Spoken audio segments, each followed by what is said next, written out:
Vamos agora à entrevista do dia com Rodolfo Gamberini. O nosso convidado hoje é o cientista político e coordenador de conteúdo da Fundação Espaço Democrático, Rubens Figueiredo. Bem, Rubens, obrigado por ter vindo ao Jornal da Gazeta.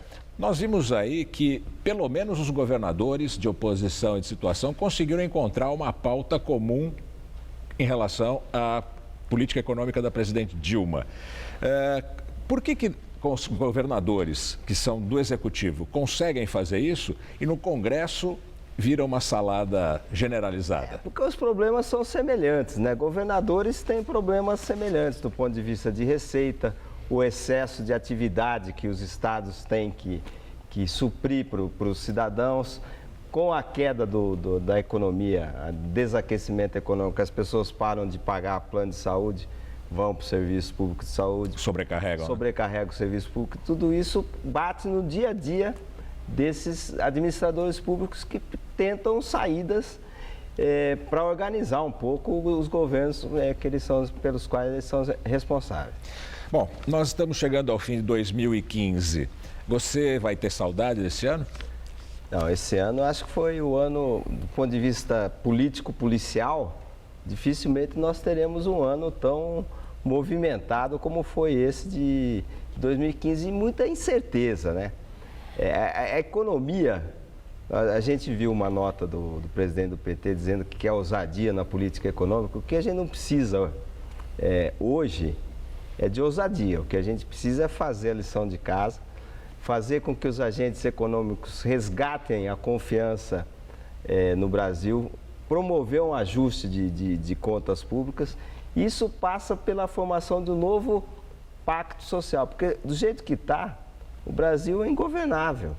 Para você ter uma ideia, pega o SUS, né? A Constituição é lindíssimo. A Constituição ela promete saúde para todos durante a vida inteira, qual doença a pessoa tem. Isso é lindíssimo, do ponto de vista filosófico é lindo, mas não tem como um Estado conseguir pagar isso. A Previdência, as pessoas se aposentam com 54 anos em média no caso dos homens, 52 no caso de mulheres. Quer dizer, no auge da sua força produtiva, as pessoas estão se aposentando. Então isso precisa mudar para o Brasil ser viável. Você está falando de reformas na Previdência, reforma no sistema de saúde, reforma tributária, N reformas. A gente tem que reunir o Brasil. Que Brasil vocês querem?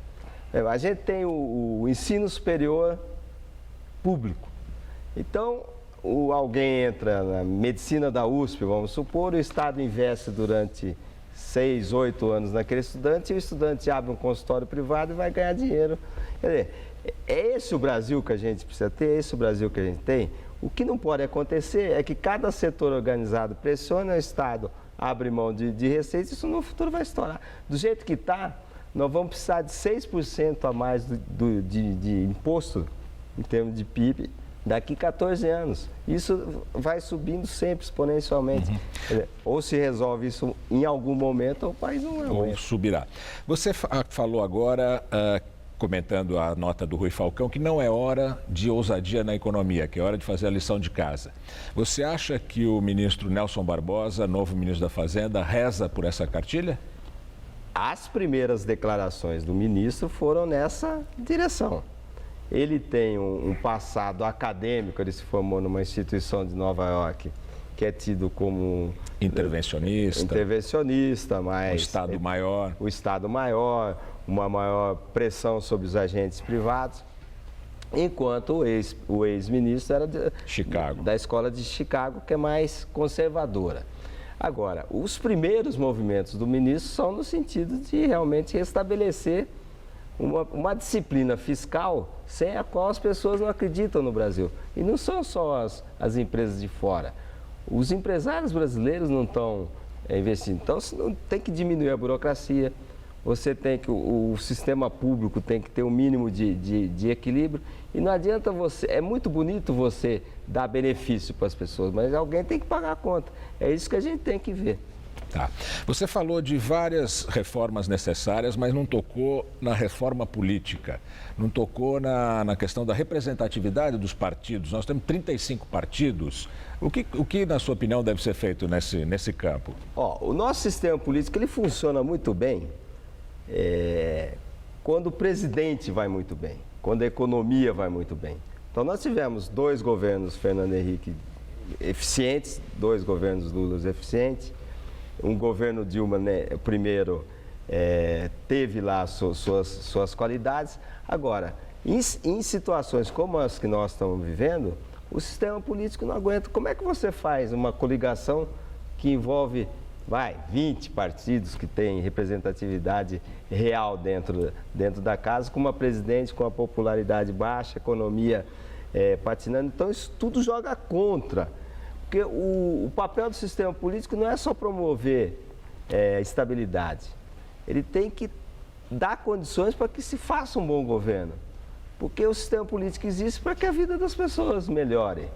Não é só para que haja estabilidade. E isso que o sistema político brasileiro, só em ocasiões muito específicas, consegue oferecer.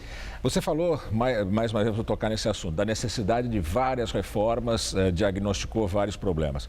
Isso vai acontecer? Essas reformas vão acontecer? Essas alianças necessárias, esse consenso mínimo para manter o Brasil funcionando, vai acontecer? Tem que acontecer.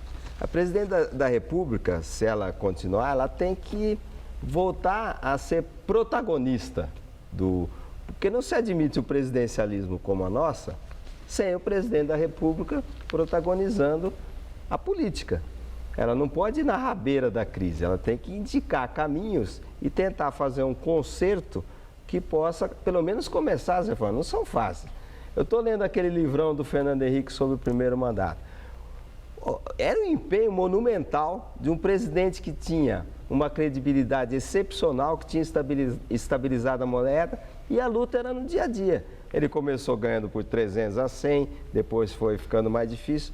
Mas tudo vai ser difícil no Brasil, porque você tem que ajeitar o país. O que é bom? É bom ter programa para todo mundo, escola para todo mundo, saúde para todo mundo, mas o Brasil não aguenta.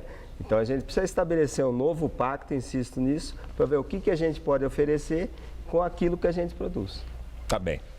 Muito obrigado pela entrevista, o cientista político Rubens Figueiredo. Muito obrigado pela participação. Eu que agradeço, Gamberini. Obrigado. Estela.